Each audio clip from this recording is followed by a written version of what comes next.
Watching that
You betcha. Thank you, Chris. Thank you, Bernie. All right. Now let's make sure. Come on, guys. I really don't need one. Good evening, everybody. It is great. It is great for me to be back in New Hampshire. Great to be back in Nashua. I appreciate the great crowd tonight. I really appreciate all of you taking the time to Check. have to tell you the truth, though. Check. I'm starting to wonder about her. You know, she got up here before me today, and she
as president,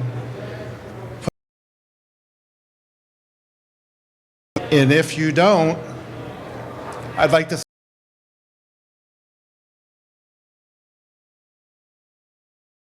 a recourse because we're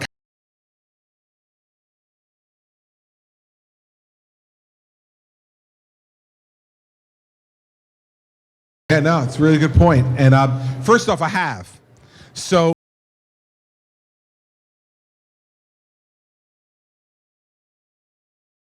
on our side of the aisle. And they're only the proposals themselves, but the text of the speeches that we gave in introducing those 5 major policy positions. I won't be able to erase them.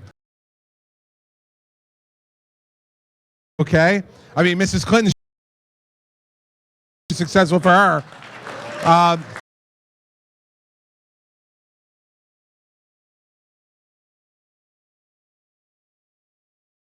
And that recourse is, if you choose to seek re-election, you have to stand up and be held president for those things that you promised.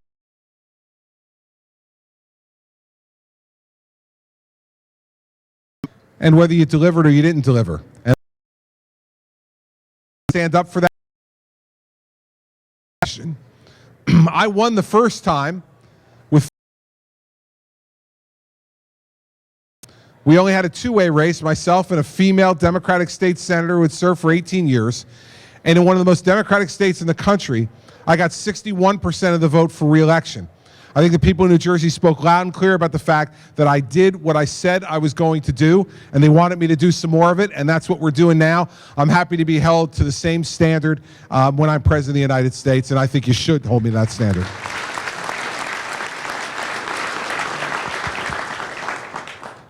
How's it going, man? Going all right. Is it on? It's all right.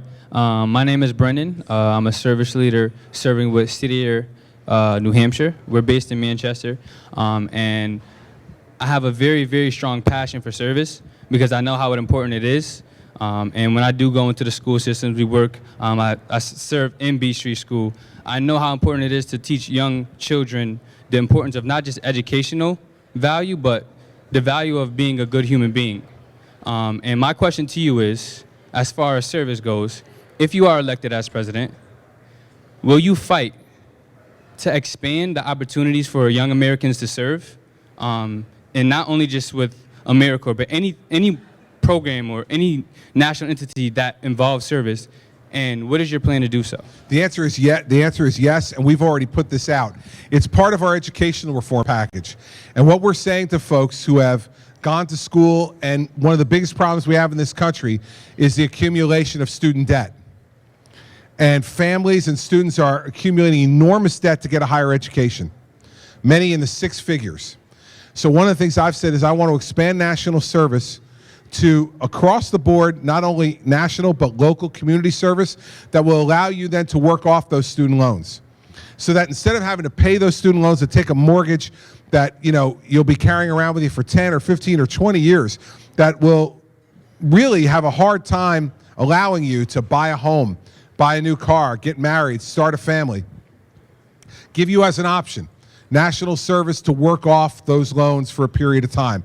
It'll make our country and our community stronger. Young people, as you said, does matter and makes a huge difference in the fabric of enormous debt. I'll talk more about that later, but on service, that's our main proposal. Folks, make it available to them and reducing the amount of the student indebtedness they have. So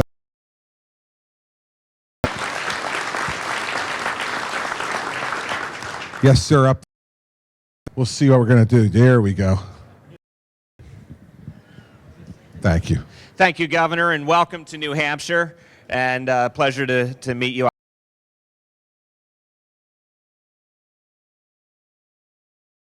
Part anyway, but you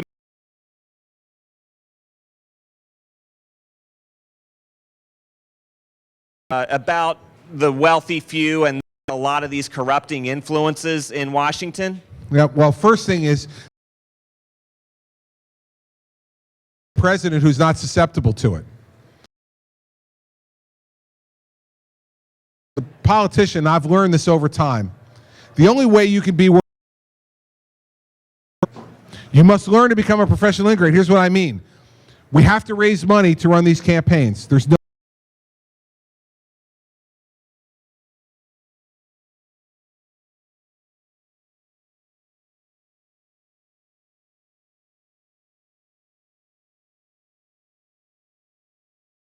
and that's all.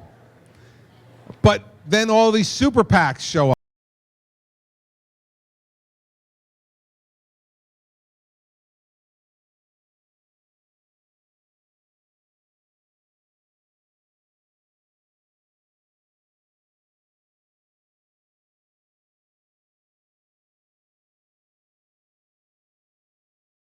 As much as they want. But then you have to reveal a 24 person within real time, within 24 hours campaign. And then after you see that check come in,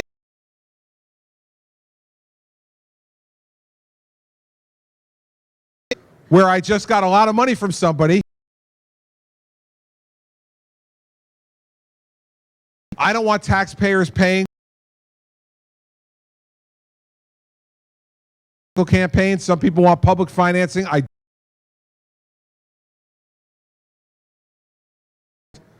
don't think it's fair. To whoever you want to. Your tax money shouldn't be used to go to some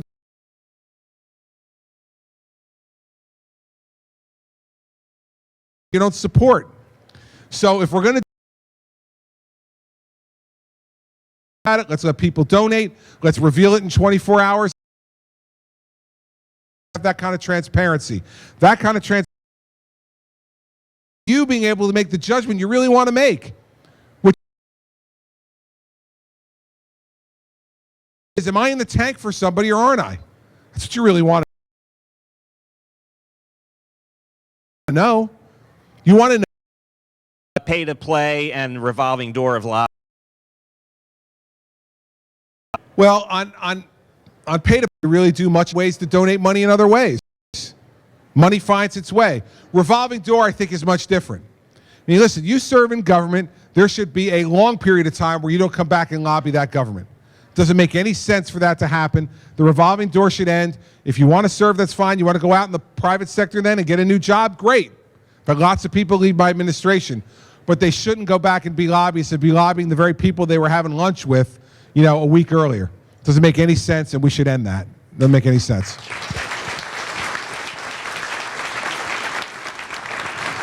All right. This young man right here on the aisle, let's give him a shot. Hold on, wait for the microphone so everybody can hear you. It's coming down the aisle. I read that you oppose same-sex marriage. Why is this? And is that justice for all? Yeah, I think it is. Let me tell you why I've opposed same-sex marriage in the past. I believe that marriage is supposed to be between one man and one woman, and that's the way it's been for as long as the marriage institution has existed. And I have no problem with same-sex couples having all the same legal rights they have to contract, to pass on assets when they die, hospital permission, all the rest of that. But I do believe that marriage has a special connotation to it. And that's why I've opposed same-sex marriage and vetoed it when I was governor of New Jersey. Now, our Supreme Court in New Jersey, as now the U.S. Supreme Court has decided, said that same-sex marriage is a constitutional right. I oppose it, but I took an oath as governor of New Jersey to support and defend the Constitution of the state of New Jersey and the Constitution of the United States. And so same-sex marriages are happening in New Jersey.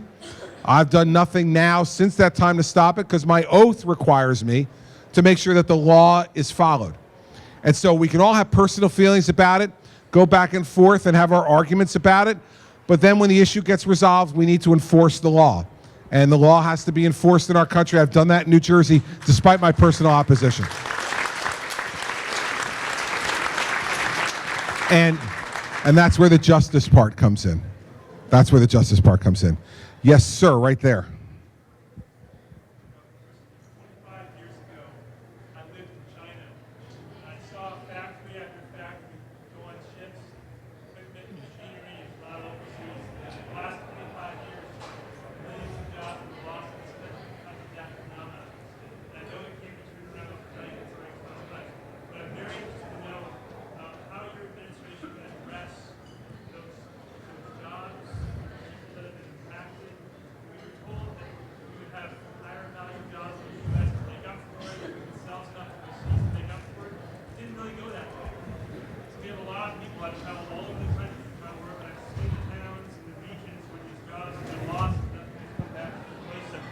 So I'm just interested to know, how would you approach this very difficult problem? For those of you who didn't hear part of the question, he's asking about the manufacturing jobs which have gone to China over the past number of decades, and particularly during this administration, and how do we address doing that? Listen, there are two major cost drivers, as you know, to manufacturing costs: labor cost and energy cost. Those are the two biggest drivers for a manufacturer. And we don't want to change the labor costs in this country. We don't want people to be having a lower standard of living. The way we can compete now, and the way our administration would work on competing for those jobs, is lower energy costs. We have the ability now in this country. We have a 100-year supply of natural gas under the country. We have new ways to be able to get more oil out from underground and under the ocean. We should be doing those things and doing them very aggressively. Secondly, we should be partnering with Canada and Mexico. Not doing what Hillary Clinton announced this week when the Pope arrived in town, that she's against the Keystone Pipeline. Makes absolutely no sense at all in a global marketplace. Mexico is now in the midst of denationalizing, privatizing their oil and gas industry. This is going to create enormous opportunity for the United States to partner with Mexico, which is also a very energy-rich country. If we group together Canada, the United States, and Mexico, we lift the export ban from the United States, we're going to be able to do some great things on energy. The first thing is here at home. Costs will be driven down. I can tell you in New Jersey, our energy costs have gone down 9% in the last 18 months because of Marcellus Shale. Right next door in Pennsylvania, we're building pipelines. We're bringing in cheaper natural gas into New Jersey. I know that's an issue here in New Hampshire, but it's lowering our energy costs, and it's going to help to bring manufacturing jobs back. We can do that across the entire country. We don't want to compete with the Chinese on wages. They pay awful, miserable wages, and we don't want our Americans having to do that. But we can create these middle-class jobs again by lowering energy costs, because China cannot compete with us on the energy front if we're aggressive and smart about developing energy in this country. That's the way I would do it. That's the way we would bring manufacturing jobs back, lower those costs, because American workers are every bit as good, if not better, than their Chinese counterparts. And so all we need to do is bring down those energy costs, and those jobs will come back to the United States, and that's the way we would do it.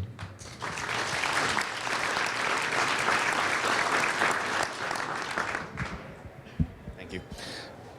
Governor, when we create public-private partnerships to invest in kids, we can build the foundations for independent people and independent, stable nations. Will you make a firm commitment today to launching a presidential initiative on global early childhood development with a focus on nutrition and access to early education, so kids living in the poorest parts of the world have an opportunity to grow to their full potential? Well, listen, I think that there's a lot of things we have to focus on, and it's not exclusively that in terms of making the world a better place. I think first, what I would focus on much more than that is the eradication of disease around the world. And we have the ability to be able to do that. We saw President George W. Bush do enormous things for the AIDS crisis in Africa. And you have tens of millions of people living today because the United States made those drugs available at an affordable basis to folks in Africa who are now living with AIDS as a chronic disease rather than as a death sentence.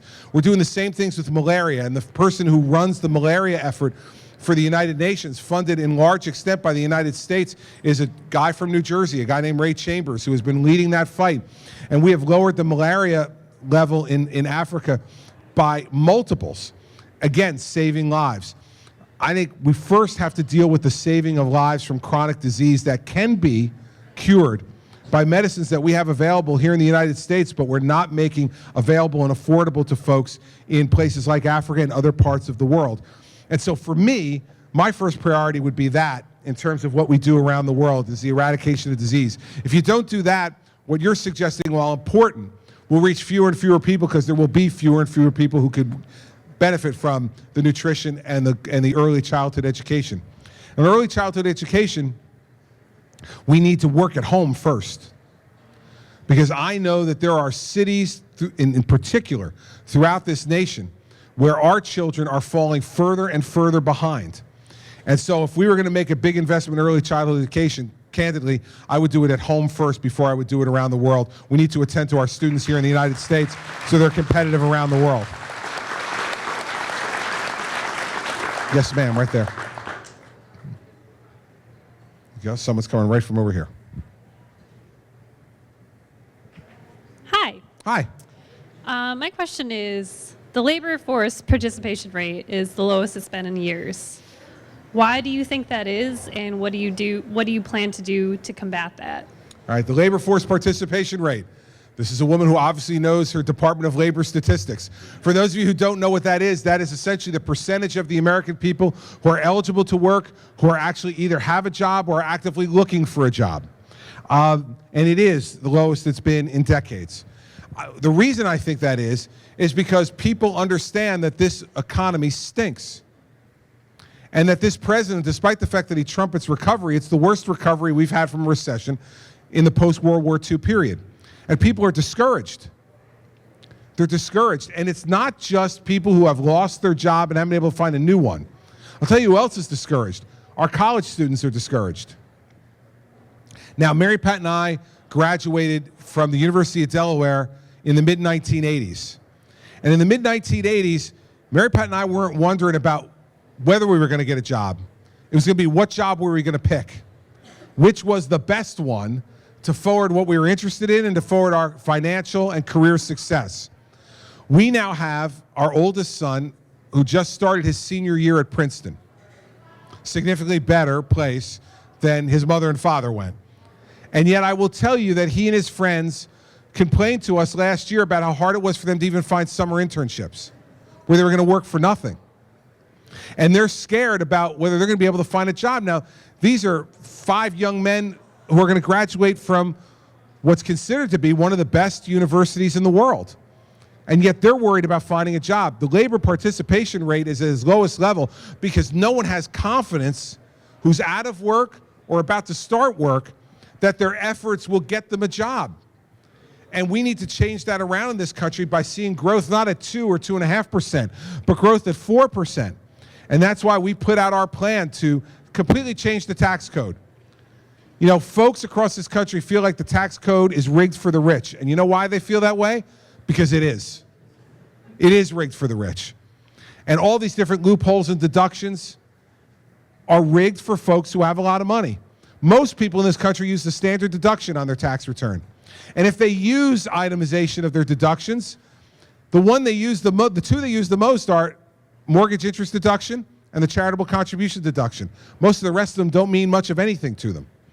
And so what we've said is let's get rid of all of those loopholes and deductions except for those 2.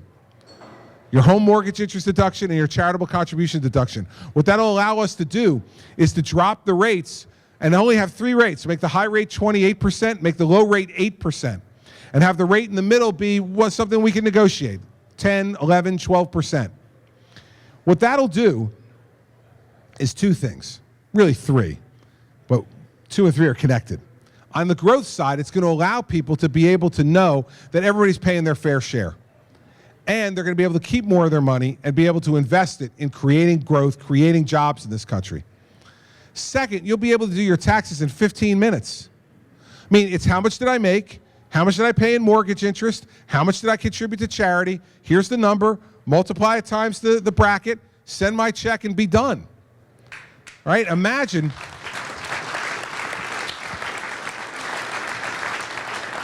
Now, that's the part of the speech that my father hates the most. He's 82 years old. He's a retired CPA. He's like, man, I raised you on that. What are you doing? But he's retired now, so he'll be fine. The other thing he'll do, imagine how many IRS agents that's going to allow me to fire. Right? I got to tell you the truth. I can't wait for that moment. The other thing we need to do on the economic growth side to get more people optimistic is we've got to treat our corporations in this country better. We have the highest corporate tax rate in the world. 35% is the highest rate in the world. And we're one of the only countries who double tax these companies. So if you're an American company and you have an operation in Great Britain and you pay taxes in Great Britain, you get no credit for that in the United States. You bring your money back to your home company, you got to pay taxes at 35% again. So what's happening? Companies aren't stupid. They're not bringing the money back. They're keeping it offshore. The estimates now are that there's $2 trillion, $2 trillion in American profits that are in banks offshore, so they don't have to pay 35% tax. So here's what I say. Let's get rid of their loopholes and deductions also the same way we've done it on the individual side. Lower their rate from 35 to 25. That'll put us right in the middle with most of the rest of the world. We don't need to be the lowest. We're America. We bring a lot of other advantages. And let's stop this double taxation nonsense. You pay taxes in another country, you don't have to pay it again here. And for the money that's offshore, if they're willing to bring it back and invest it in creating American jobs, we'll tax them one time at 8.75%. Because right now, 35% of zero is zero. 8.75% of $2 trillion, a lot more. And the kicker for that would be tax revenue we did not anticipate. I would use part of that revenue to rebuild infrastructure in this country. Rebuild our roads and our bridges, our tunnels and our mass transit systems so that we can have a much better infrastructure system in this country and not have to raise taxes on the American people, but do it through this found money that we get from corporations. It'll spur economic growth, spur job growth, and help us to rebuild our infrastructure. That creates jobs too.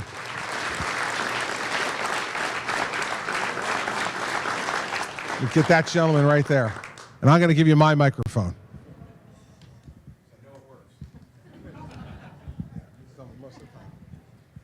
Thank you, Governor. I just got two questions for you. When are we going to pay China all the money we owe them and to get them off our necks? And then, are you going to help build our armed forces back up again? Thank you. All right. Well, all right. So on China, my guess is that we're not going to pay all the money back to China that we owe them in my lifetime. Remember something. This president has doubled the national debt. He has run up more debt than any president in American history. In fact, he's run up more debt than all of the previous presidents combined. And so we have put ourselves in an awful hole. We're looking at $18 trillion in debt. So I'd love to tell you that in my 8 years as president that I will pay off all the money we owe China, but that would not be telling it like it is. That would be telling it like it isn't. So what we need to do, though, and I talked about entitlement reform and other steps we need to take in the budget and growth that will help us to pay off a good part of that debt, but we won't pay off all of it. We just won't. Now, on our military, though, that's why, one of the reasons why I've proposed entitlement reform. Right now, 71% of the federal budget in this year is spent on entitlements and debt service. 71% of the federal budget, think about that, is on entitlements and debt service. It's outrageous. To give you some perspective, when John Kennedy was elected president 55 years ago, entitlements and debt service was 26% of the federal budget. In the half century since then, we flipped the whole thing around by giving more entitlements, richer entitlements, and not paying for them. So the entitlement reform package we put forward on Social Security, Medicare, and Medicaid will save $1.2 trillion over the next 10 years. Part of that money should be used to rebuild our military. And I've been very specific about what we should do on the military. It's on my website, but I'll go through the high points with you. First, this president is steaming towards a 400,000 active duty army. That should be never lower than 500,000 active duty soldiers in the Army. Never lower than that. He has cut the number of Marines we have. We should never be lower than 185,000 active duty Marines. And the Navy is headed to the smallest Navy we've had since World War I. Not World War II, everybody. World War I. Smallest Navy we've had since World War I. We need to get that Navy up to 350 ships, not the 260 ships the president has it earmarked for now. We need to modernize the Ohio class of submarines, and we need to accelerate the building of the Virginia class of submarines because of what I talked about before with China. They're dominating the South China Sea. The only way we hold that off is to have a significant naval presence in the South China Sea so the Chinese know we're going to keep those trading lanes open for our allies in Japan and Korea and Taiwan so that we can keep it a free and open trading system and not have the Chinese dominate the South China Sea. And on the Air Force, We should have no fewer than 2,600 aircraft coded and ready to go with the Air Force. And I'll tell you this, right now the president has recommended a 50% reduction. 50% reduction in the hardware of the Air Force. Listen, everybody, this isn't just about numbers. Look at what's happening around the world. Our adversaries are taking advantage of us because they know we can't fight back. Building a strong military is not about waging war, it's about preventing war. It's about making sure you're so strong that you don't have to fight.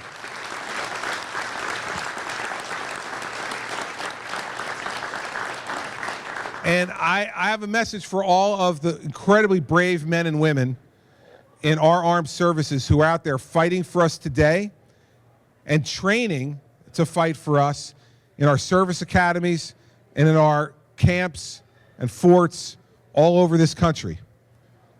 That in less than 16 months, you're once again going to have a commander-in-chief who knows that being strong is the way to peace and to save lives, not being weak and capitulating to folks around the world.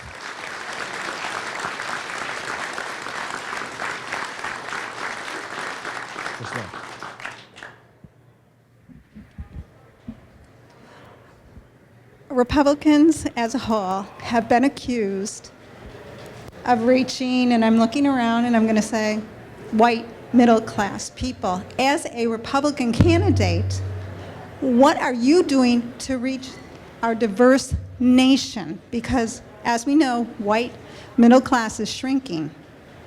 Yeah, listen, we have a continuing diversification of our country and of the people who vote. And so we can't focus on just any one group, no matter who they are, and think that you're going to be able to win a national election in a country that's as diverse as the United States. Listen, I can just tell you what I've done as a preview of what I'll do when I'm our Republican candidate for president. In New Jersey, when I ran for re-election in 2013, I told you before, we got 61% of the vote, but there's more of a story than that. We won the Hispanic vote in New Jersey. A Republican won 51% of the Hispanic vote. There's no other Republican in the country that won the Hispanic vote. We won the Hispanic vote in a state where many of those Hispanic voters are registered Democrats, but came and voted for us. We won 22% of the African American vote, up from 9% 4 years earlier. And when our party is accused by Hillary Clinton of having a war on women, of all types. I ran against a female state senator who had served for 18 years and was well known throughout the state, and we won 56% of the female vote in that election. The way you do it is you need to give those folks a voice and a seat at the table. They're not expecting you to agree with them on every issue. And I tell folks this in New Jersey, and I'll tell all of you in New Hampshire, if you're waiting around to decide who to vote for, and you're looking for the candidate who's going to agree with you 100% of the time, I got some advice for you. Go home and look in the mirror. You're it. You're the only person you agree with 100% of the time. And if you demand that from candidates, here's what you're going to get in return: a liar.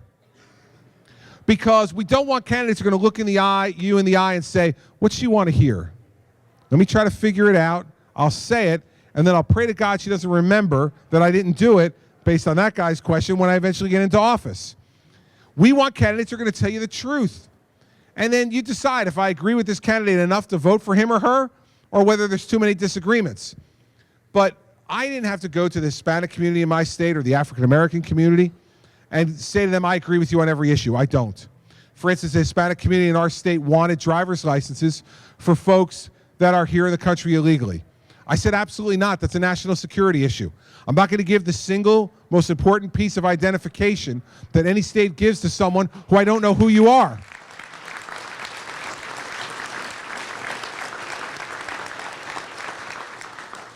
But that didn't break their ability to turn around and vote for him, because we did other things together and they had a voice at the table. They were able to talk to me on a regular basis about the issues that were and we need to speak in a rhetoric at times by some members of our party have made some voters, Hispanic voters, African American voters, female voters, feel as if they're not welcome. Recognizing that we have to build Go. That he won 49 states in this country. It's Bush 41 won by 17.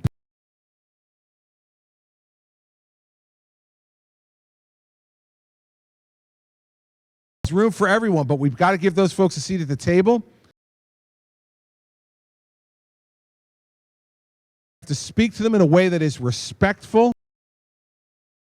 Their concerns, not pandering. Respectful of their concerns. That's what I did in New Jersey.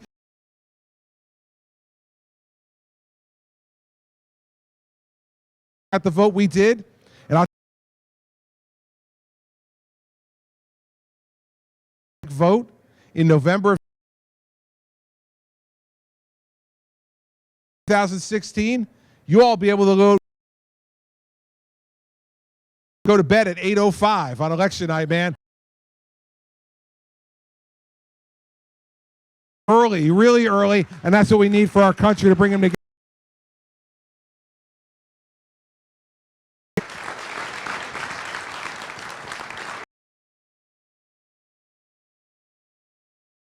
Part about your campaign. Seem like you're an honest broker.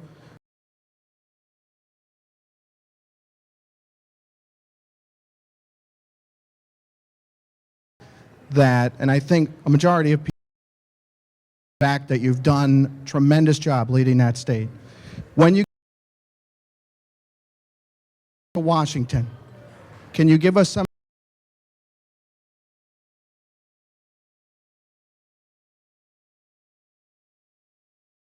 Congress and with people who will really agree with you? Well, I got practice at it every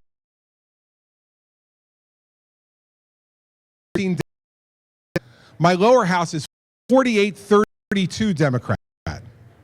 So it's not like I need one vote or so and I get, it's bad from that perspective. So, you know, I got some great advice from a predecessor of mine when I first was elected governor.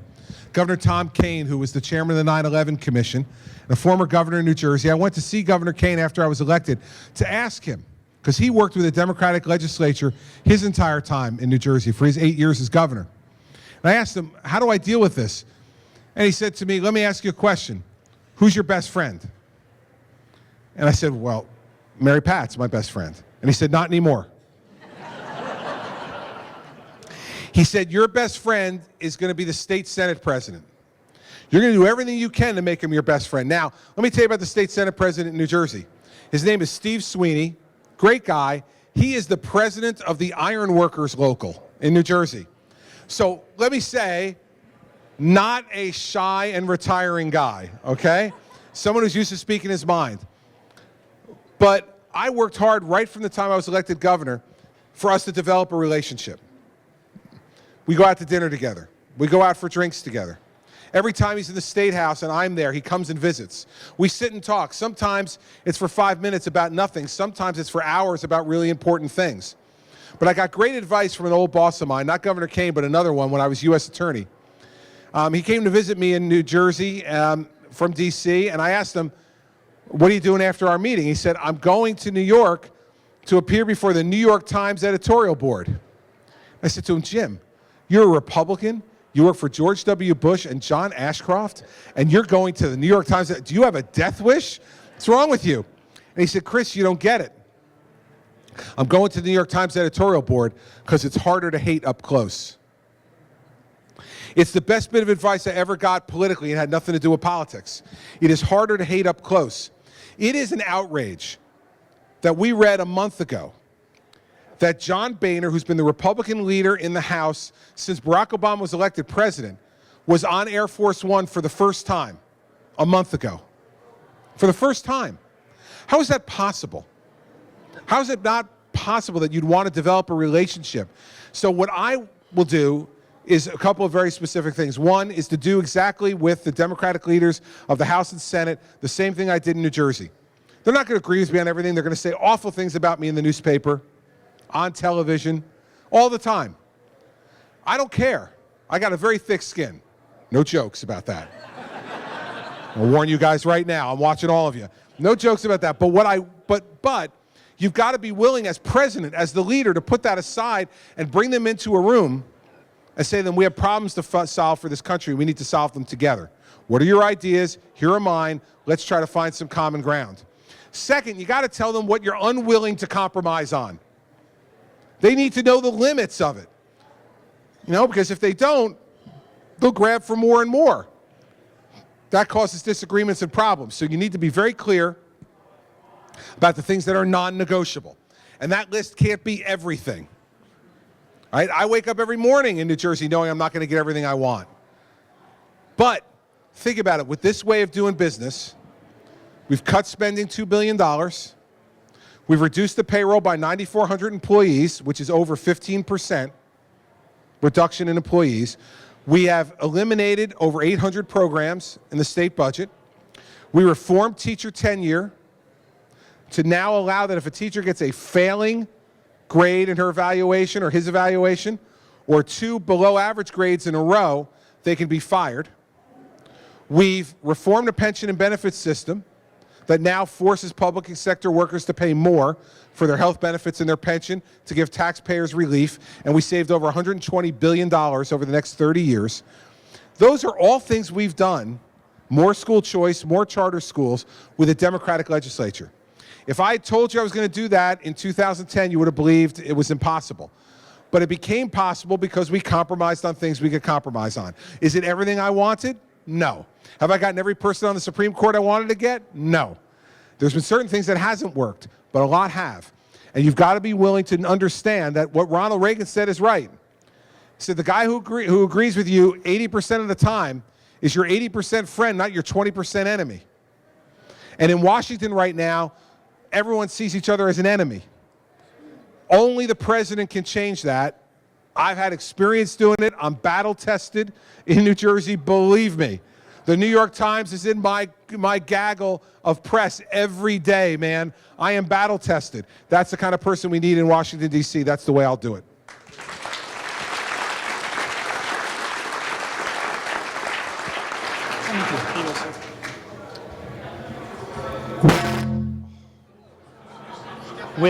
Is it okay now?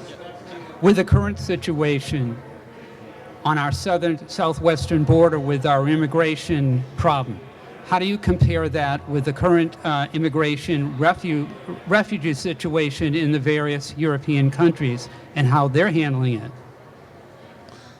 Well, I think they're significantly different issues. Okay, so let's start off with the fact that those people who are now immigrating to Europe are not immigrating. They're fleeing. They're running for their lives from a butcher dictator who has killed 250,000 of his own people, many of them with chemical weapons. When this president told the people of Syria, if he uses chemical weapons, we'll take him out, and then the president walked away from those people. Those deaths and that fleeing is on the hands of Barack Obama. So let's make sure that's clear.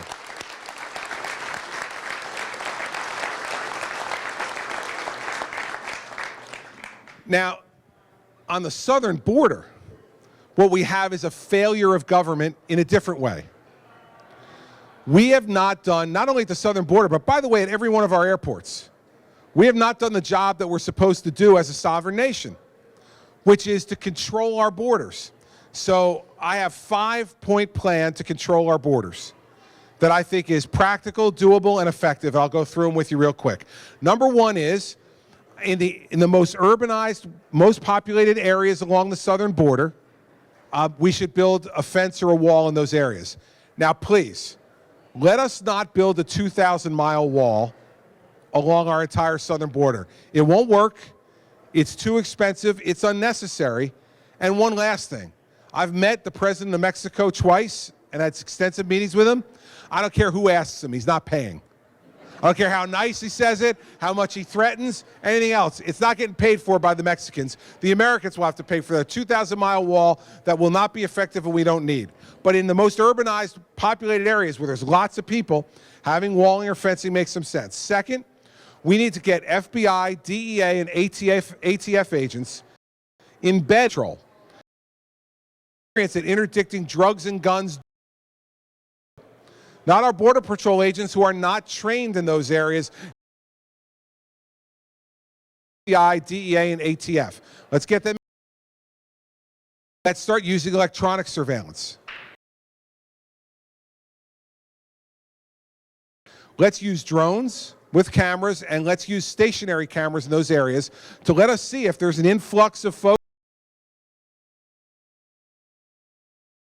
Then we can deploy human resources to those areas to stop them.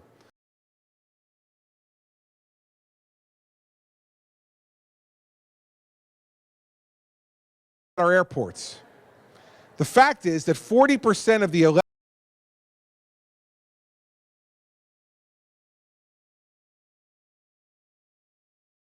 from the southern border. They came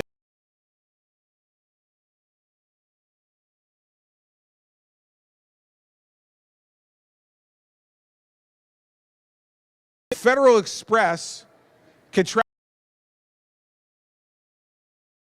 people who come in here on visas.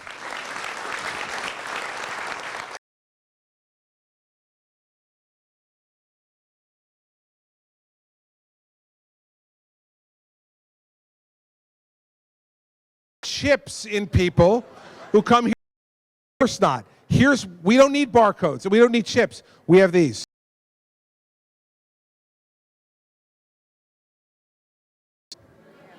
Every human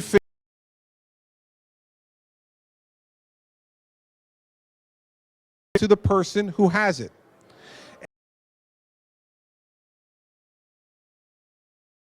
In here on a visa should have to give their thumbprint. And that thumbprint should be put on a national.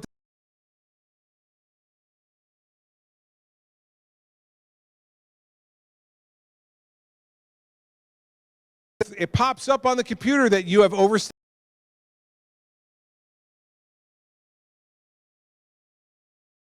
Visa. That's when we tap them on the shoulder nicely and say, it is time to go home. There is nothing wrong with this. This is not tracking immigrants. These people aren't immigrants. They're visitors.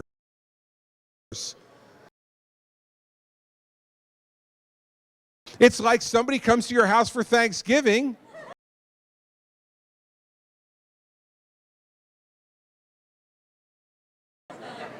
And all of a sudden, they're still.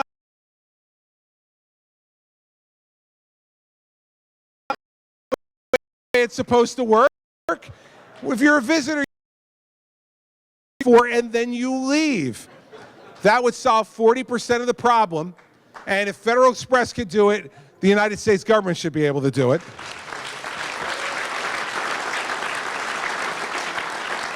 And fifth and finally is E-Verify.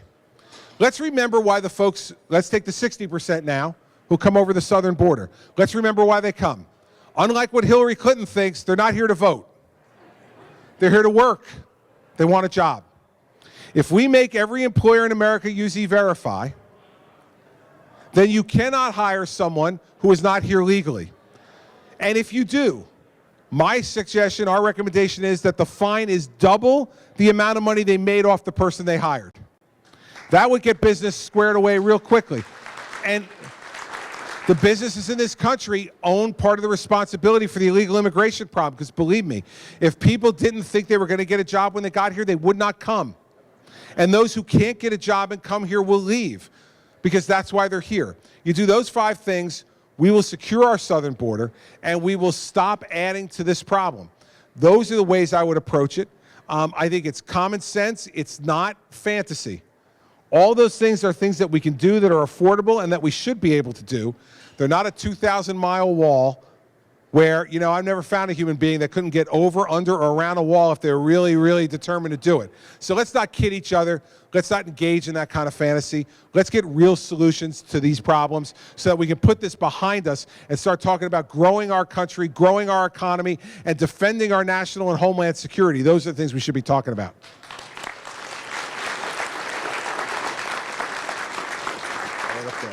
The lady in the purple. What is your stance on abortion? Okay. Why don't you ask that when the microphone so everybody can hear it? What is your stance on abortion? My stance on abortion is pretty direct. I'm pro-life. I believe in exceptions for rape, incest, and life of the mother, because I believe, as Ronald Reagan did, that those are acts of self-defense. But those are the only exceptions that I would agree to. And I believe that every human life is a precious gift from God. Now, here's the thing.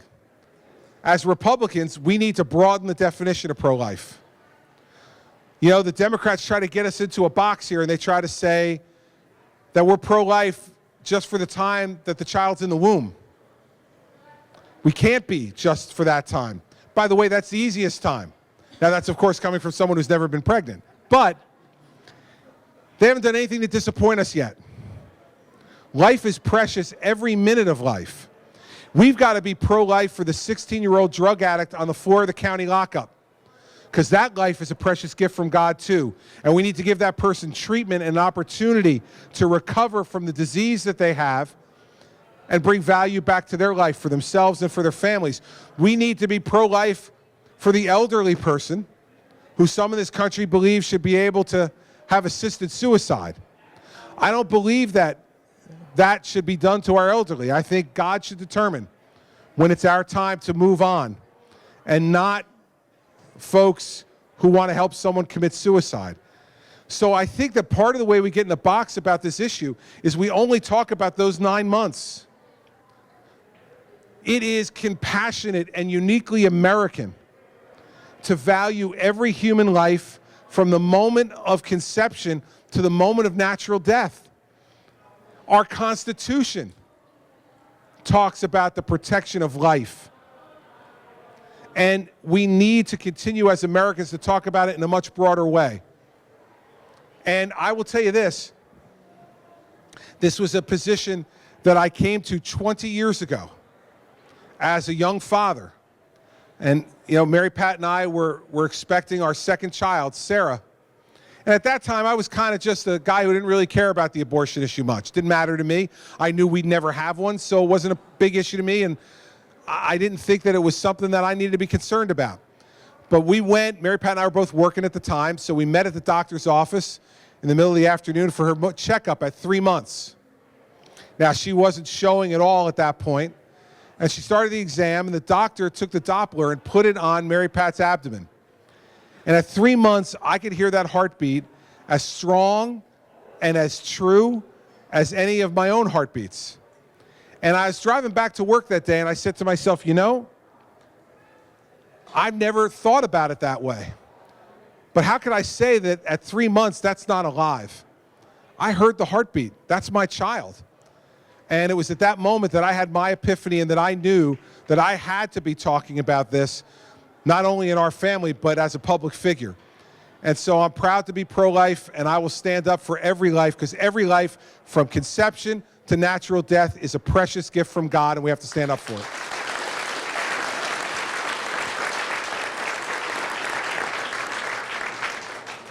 I don't know if we're going to the same family for a second question, are we?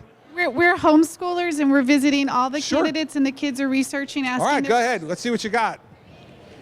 You have wanted to completely eliminate the fishing and wildlife protection from the Department of Environmental Protection and downsize all the other organizations under the DEP. Why is this? Well, your information on the first part I don't think is right. I didn't want to eliminate the fish and wildlife. In fact, it's still there and still working inside the DEP. I'll tell you why I wanted to reduce the size of the Department of Environmental Protection. Because the person who ran the Department of Environmental Protection before I became governor was the same woman who Barack Obama picked to run the EPA in the federal government. It became a monstrous bureaucracy that was choking business, choking individuals off from their ability to be able to build a new home, their ability to be able to grow a business. It had become a dominant force in New Jersey life. So here's what I did. I picked someone to run the DEP who had an environmental background with the Accenture company, a consulting group, business group. And I said to him, go in there and change the way that organization works. The first thing he did was to require that every employee of the Department of Environmental Protection take mandatory customer service training. Can you imagine environmental regulators getting customer service training? We tried to emphasize that every person who calls looking for a permit is not someone who's asking something of you. This is a customer. They pay our salaries. We work for them. And I'll tell you, I'm proud of the environmental record we have in New Jersey. And just to talk about clean air for a second, New Jersey has already reached our goals for 2020 for clean air already. So I'm proud of what we've done. And check your facts on the first one. On the second one, I have downsized it like I downsized the rest of government in New Jersey because it was too big and too invasive in people's lives, in my opinion. And the people of New Jersey reelected me, so I think they agree. All right, let's see. The woman behind the cameras there. We didn't go behind the cameras yet. They're going to bring you a microphone. I can't hear you. Go ahead. Can you hear me now? Yes, I can. So you mentioned that New Jersey reached their goals for for the clean air changes. Yep. Can you describe what type of goals were accomplished? How the goals were accomplished? What were the goals and what how I don't know the exact numbers off the top of my head, but I can tell you that clean air goals were set by the federal government to be achieved by 2020. We've already achieved them. We achieved them in 2014. And we didn't do it through cap and trade. You all here in New Hampshire are part of something called the Regional Greenhouse Gas Initiative, which is a northeastern cap and trade program. You know who's no longer a member of the Regional Greenhouse Gas Initiative? New Jersey. I pulled this out because I don't believe raising your utility rates makes your air cleaner. And that's all it is. It's a new tax. So how do we reach our goals? By being really diverse in terms of the way we produce our energy.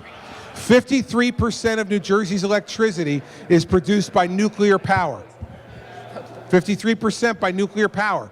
And we have the oldest operating nuclear power plant in the country in New Jersey, operating safely, and a number of other nuclear reactors. Nuclear needs to be a part of what we consider in the future if we're concerned about clean air.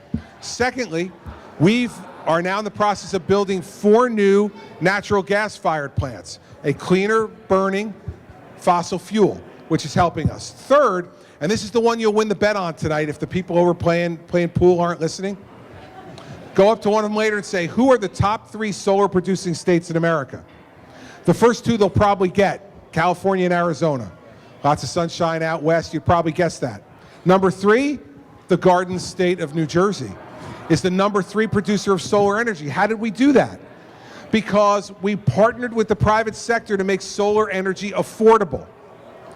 And believe me, if people can find something that's affordable, they're going to use it. They don't care how their lights go on, whether it's solar energy or gas or oil or with nuclear, they don't care. If the lights go on and the bill's less, they're in. And so in New Jersey, many businesses and private homes are now using solar power. And we're the 3rd highest producing solar power state in the country. You do all of those things. We're not doing wind power. Why? Because no one can show me that wind power in the ocean is affordable. Until they can show me it's affordable, I'm not going to put it on the backs of the ratepayers in my state. And we don't want to have it on land in New Jersey, because let me tell you, we're the most densely populated state in America. In a state the size of New Hampshire, you have 1.3 million people. We have 8.9 million people.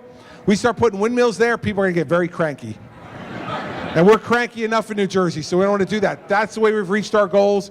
I feel really strongly about wanting to make sure that my children and grandchildren have clean air to breathe. We don't need to do cap and trade and government intervention to do it. Just make smart decisions that are market-based, and we can do it, and we can make our air cleaner and our water cleaner. There's no reason to have government taxes do all of that stuff. We don't need it. We can work together with the private sector to get it done.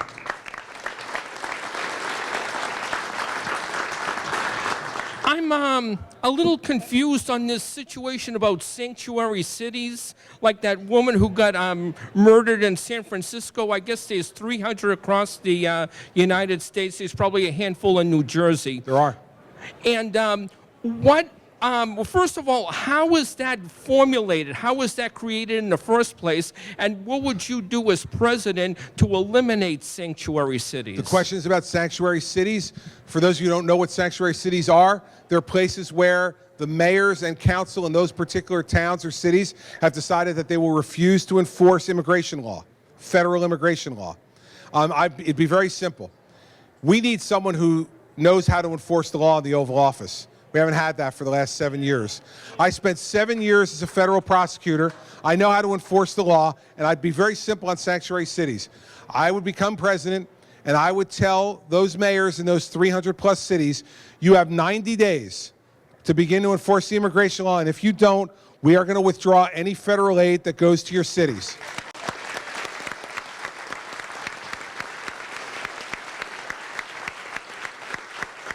You had a question, right? I'm going to go to this young lady back here. She's been waiting patiently. My name is Meredith, and I was wondering, what would you do about bullying? Because in my 4th grade class, me and my friends were bullied. Bullying, okay. Question, if you didn't hear it in the back, the question from the young lady is, what would we do about bullying in the country? And she's had some experience with some friends in her class who have been bullied, and she'd like to know what we do.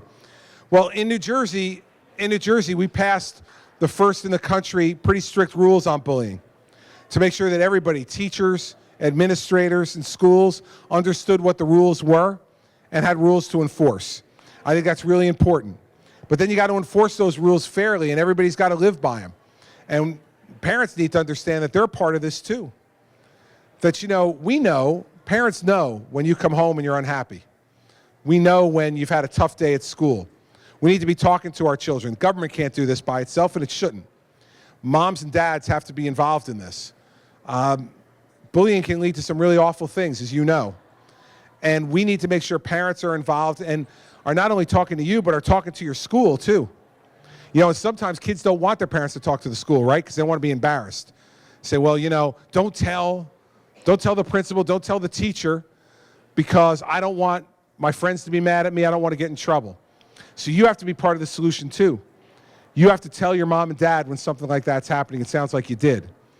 And then moms and dads have to interact with the schools to say this kind of conduct's unacceptable. We send our children there to learn.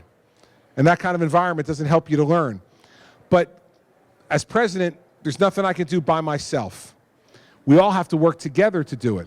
The same way that I love my children and wouldn't want anything bad to happen to them, I'm sure your mom and dad love you. And they don't want anything bad to happen to you. So they need partners in the schools that are going to love you almost as much as your parents do. They'll never love you as much, but almost as much. Because if we love each other, we care about each other, we're not going to allow people to be bullied in that way. So let's set some rules. Let's let parents know what those are. Let's let teachers and administrators know. And then your part and your friend's part is when something like that is going on, not to stay silent, but to tell someone you trust, like your mom or your dad or a particular teacher that you trust, so that an adult can do something to help you so that you don't have to put up with that. Shouldn't have to put up with that anywhere in the world, and certainly not in the greatest country in the world.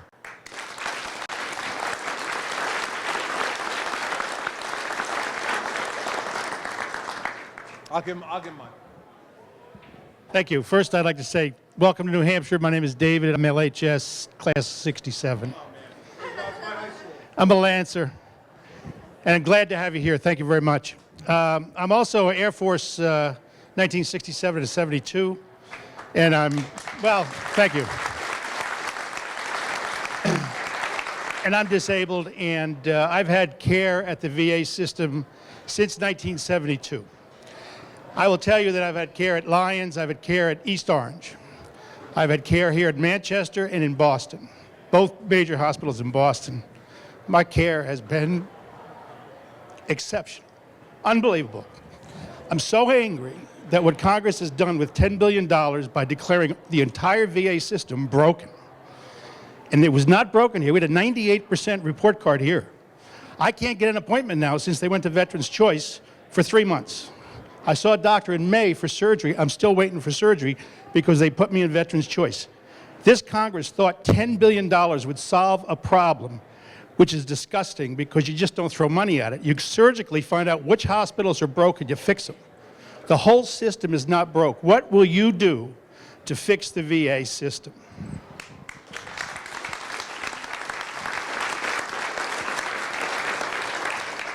First of all, thank you for your service, and thank you for standing up and raising the issue. It's really important.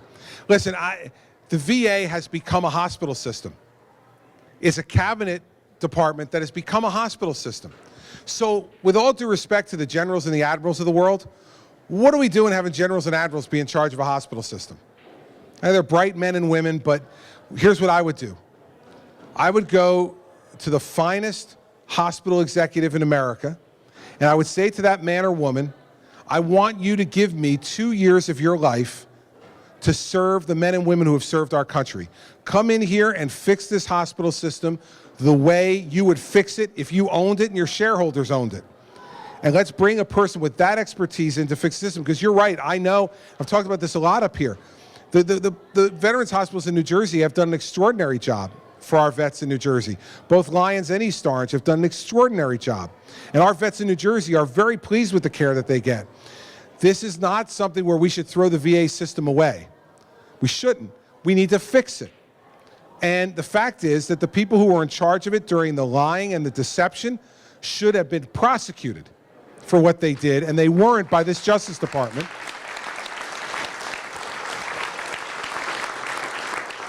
And as president, I will bring in the best hospital executive in America, and I'll ask that man or woman, give me 2 years of your life, go in here and fix this problem like it was a system you owned, because you do. You do, and that's the way we would fix the system. All right, my staff is telling me I could take one more question, which means I will take two. And the reason for that is because I want them to still know that I am still the boss, right? I want them to forget this. All right, sir, right over here. You've had your hand up for a while. Hi, my name is John Mott. I'm a local Dunkin' Donut franchisee in the area. And my question has to do with the National Labor Relations Board and all the decisions they've made in the last year that could have a great effect on small business people like myself. The card check, the Brownness Ferry, and the McDonald's joint employer, for an example. All the way we know franchising and the way it's been going for the last 50 years could be destroyed if these things continue to go through. What would you do as president to mitigate that? And my second question is your position on minimum wage. Sure.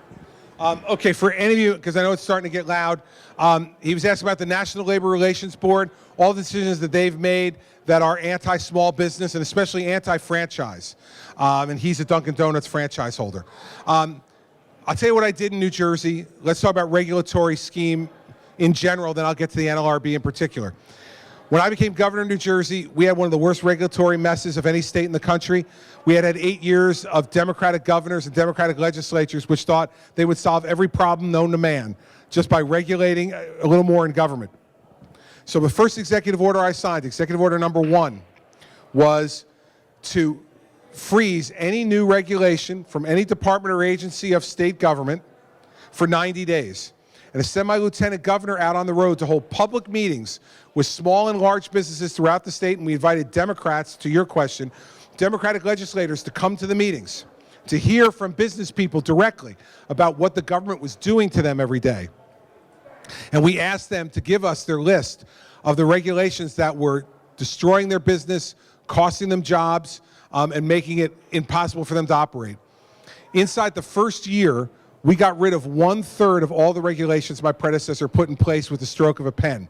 As president, I will do exactly the same thing. First executive order will be to freeze any new regulation from any department or agency of the federal government, send my vice president out around the country to hold open public meetings with business folks like you to get the list of things that are driving them crazy about the federal bureaucracy. And then with the stroke of a pen, we'll get rid of them to make sure that you can go back to work.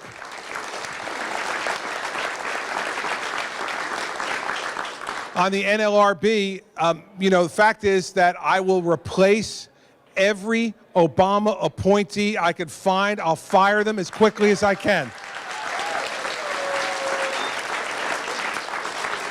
And on the minimum wage, I opposed the minimum wage increase in New Jersey. I vetoed it.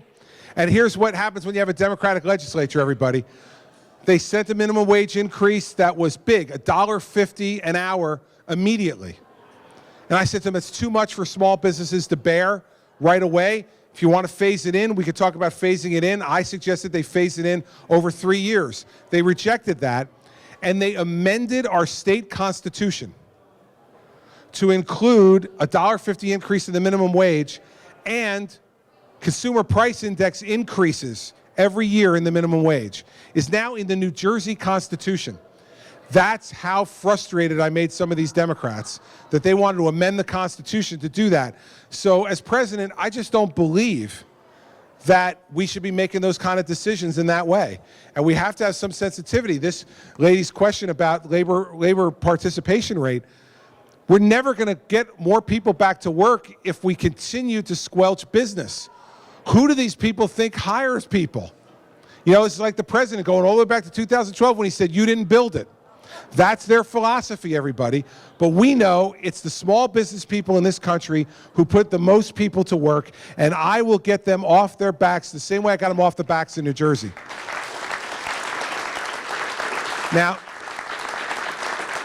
I know I only said one more. I'm going to do two more because that young lady up there needs to. I'm going to go to you last, okay? But this guy over here wore a New Jersey sweatshirt. And if you wear a New Jersey sweatshirt to the New Jersey Governor's Town Hall meeting, you should probably get a question. So here we go. Thank you, Governor Christie. Thank you, Governor Christie. Right now in the state of Iowa, there are two laws that deny a person the right to defend themselves in a misdemeanor criminal trial: Hodges versus Iowa and Brown versus Iowa. There's actually 4 laws. So as a former prosecutor, I wanted to ask you this question, and hopefully as a governor and a presidential candidate, because it also applies to the 11th Amendment as well. Would you, in a situation like that, would you agree as a prosecutor that somebody has a right to defend themselves in a criminal trial, no matter what the evidence is, and they have a right to see evidence against them? Because in the state of Iowa right now, you cannot see evidence or confront witnesses. And one other quick question I want to ask you about. Your college plan is wonderful with the line item billing. I want to know also if possibly you would consider adding to that plan also having where colleges of incoming freshmen would send both a letter to the parents and also a letter to the freshmen with statistics on how many people in each field are getting jobs over a 5-year and a 1-year period, so that parents and students can make a decision maybe if they want to be see that only 2% of Greek philosophers get a job or in computer science. Thank you, Governor. He's picking on the Greek philosophy majors. So for any of you Greek philosophy majors out there, I apologize. On the Iowa situation, I don't know those cases. So I don't want to specifically comment on those cases because I don't know them, and I'm a recovering lawyer. I want you to know that. And I know enough to know not to comment on specific cases without having read them. But what I will say is this. There are certain tenets in our Constitution which need to be adhered to no matter what. And that is that people have a right to confront witnesses against them. They have a right to see the evidence against them. And they have a right to be able to have a trial before a jury of their peers. And part of that trial process has to be being able, if they choose to present a defense. So those are all things that are within our Constitution. And so I'm going to be interested now to pull those cases and actually read them. I'm going to Iowa Monday, so I'll find out what's going on out there. But there's no question that those are tenets of our Constitution that need to be adhered to. And on the job statistic front, with colleges, that's certainly something I'd be willing to look at. What I don't want to do is put more regulation on colleges to make it more expensive and, counter what we're trying to do, which is to lower prices of college education. So I'd have to balance those two interests, the value of the letter versus the cost of gathering all those statistics, which I think they should probably have anyway, but I say it with that caveat. So thank you for your questions.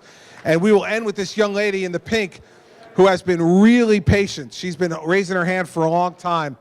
So let's see what she's got to ask. How would you make education better? All right.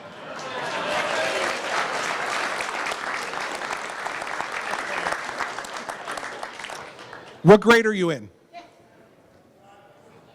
Okay, she's in 2nd grade. All right. And what's your name? Juliana? Okay. All right, Juliana, we're counting on you, okay? All of us older people here, we're counting on you getting the best education you can so that you're going to do really well and get a great job and have a great family that you can help to take care of all of us, right, when we get older. How are we going to get you the best education? The first thing is that you should have the best teacher you could possibly have in front of that classroom. The very best teacher you can have. And that shouldn't be determined by how many years the teacher is taught or whether they're in a union or not in a union. It should just be based on how well that teacher teaches, because that's really important. Second, we've got to get you to use the technology that you understand much better than I do. All right? So there's no reason you should be carrying a ton of books in a backpack that's weighing you down every day. Do you do that every day? You don't. Good. Good, because you're too little. You're too little to be carrying those big backpacks. But I'll tell you, my 15-year-old son and my 12-year-old daughter carry backpacks out of that house every day that I know they're going to have to get some medical treatment. And a lot of these books are old. Every student in America, we spend enough money on education, should get an iPad.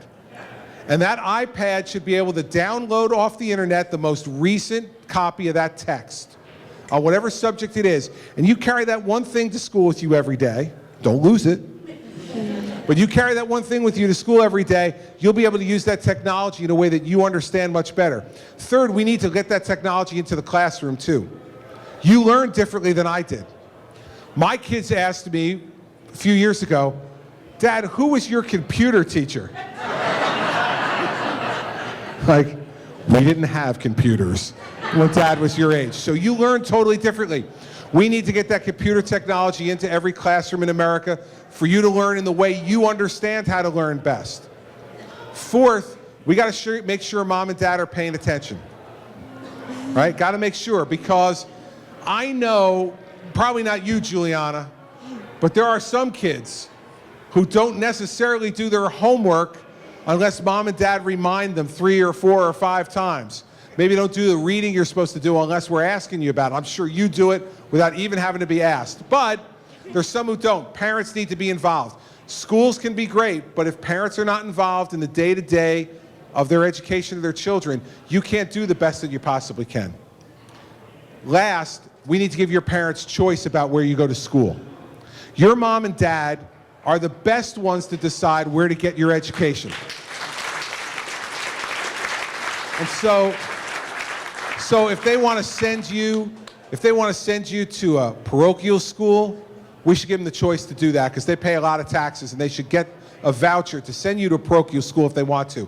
If they want to send you to a private school, we should help them to do that.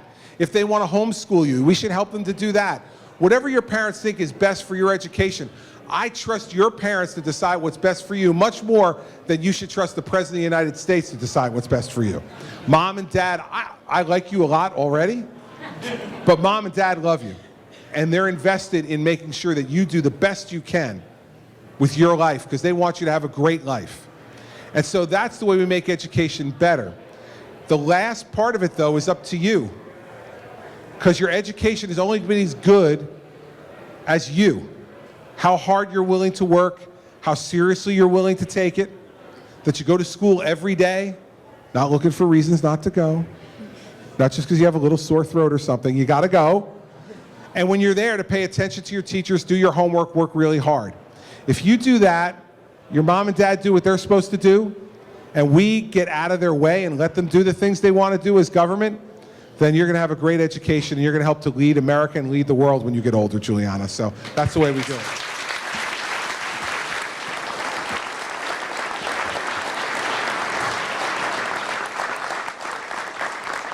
That's a good question, Andon. She's good. She had her hand up the whole time. They're going like, okay, we got to get to Juliana eventually. I want to say 2 things to you really quickly before we go. First off is to thank you for being here. I mean, how amazing on a Friday night. Now, I know you're all going to go play pool, but nonetheless, when we have local press that follow us from New Jersey up here all the time and report back on what we're doing. And so when Mary Pat and I go home, everybody knows when we've been here. And I can't tell you how many people come to me and ask me, so what's it like? What's it like to run for President of the United States in New Hampshire? And I tell people that if you're cynical about politics, and everybody has a right to be, you should come to New Hampshire.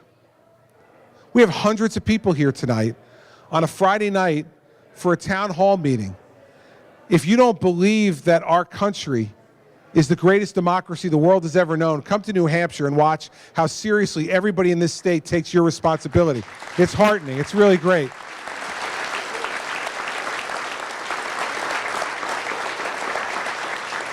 So thank you for doing that. It restores our faith and our trust in our democracy that you take this as seriously as you do and spend the time that you do. I was sitting with some folks when I was up here the last time, and I was trying to get this guy to support me. And, you know, he said to me, listen, Governor, I made a deal with myself about how I was going to do this. He said, you know, I promised I would meet every candidate once. It was 17 of us, right? You're going to meet every candidate once. Then I'm going to narrow it down to 6 people, and I'm going to meet each one of those 6 3 times. And then, after I meet each one of those 6 3 times, I'll narrow it down to 2, and I'll meet each one of you once, and then I'll decide. Now, I'd been with this guy a number of times already. I couldn't keep track. I said to him, how many times have I been with you now? And he said, this is the 4th. I said, I'm in the finals, baby. I'm in the finals.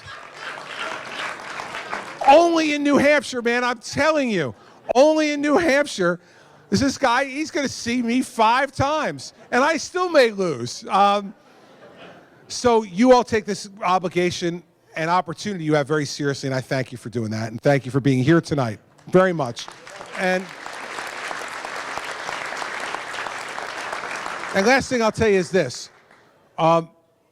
You go on my website at chrischristie.com. You'll see all the things that we talked about tonight. You'll see things we didn't talk about tonight, criminal justice reform and other issues that I think are really important, laid out in real detail. Go there, see it, come to another meeting, ask me specifics about what you read. But we know that when you elect a president, you can't anticipate everything that's going to happen. We're going to talk about all kinds of issues. We talked about a lot of different issues tonight. But you can't anticipate every issue that's going to be brought up before a president when you get in that Oval Office. Believe me, when I ran for governor of New Jersey, I never thought that my state would be hit with the 2nd worst natural disaster in American history, that I would lose 365,000 homes in one day, that 75% of our state would be without electricity, that there would be no operating water treatment or wastewater treatment plants, that every major state highway was closed, that every school in New Jersey was closed, and that in the state of 8.9 million people, there would only be 51 operating gas stations. I can guarantee you no one asked me that when I ran, and there's nothing in the new governor's manual to cover that. You get that information around that table, and everybody looks at you then and says, okay, Governor, now what do we do? There's nothing that gets you ready for that, except for what you have in here. That's it. And then actually doing it. So I'd suggest to you that you go through the list of issues that you care about, see how much we agree or we don't agree on certain things. But there's got to be another element to it. You got to get to know who the person is as best you can, because that's what will determine how they'll react in that crisis. And so I'll end by telling you who I am. We are all a product of our parents, right? Sometimes for good, sometimes for bad. It's things we like to change, some things we cherish, but we're all a product of our parents. I have an Irish father and a Sicilian mother. Yeah, for you who are snickering, you understand what this means. This means as the oldest child in that kind of family, I became expert at dispute resolution at an early age. My house was loud and it was raucous and it was direct. Now, my dad is now 82 years old. He lives in New Jersey. We're live streaming this town hall over the internet tonight, so I know my dad's out there watching. Dad, good to see you. Got some people in New Hampshire waving to you. He's a great guy, 82-year-old Irishman. If he were here tonight, he'd hang around longer than I would. He'd give you all hugs.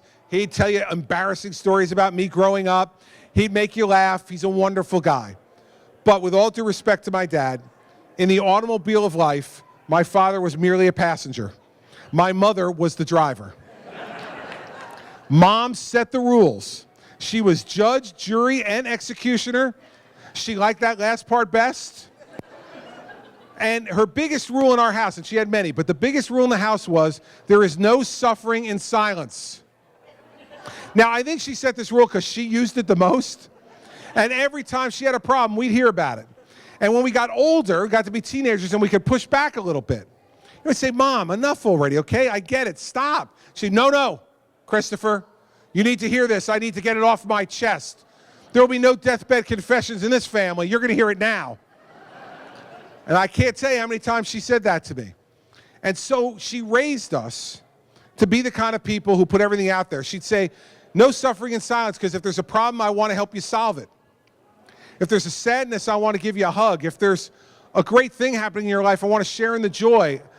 I don't want to have to wait. I want to hear it now.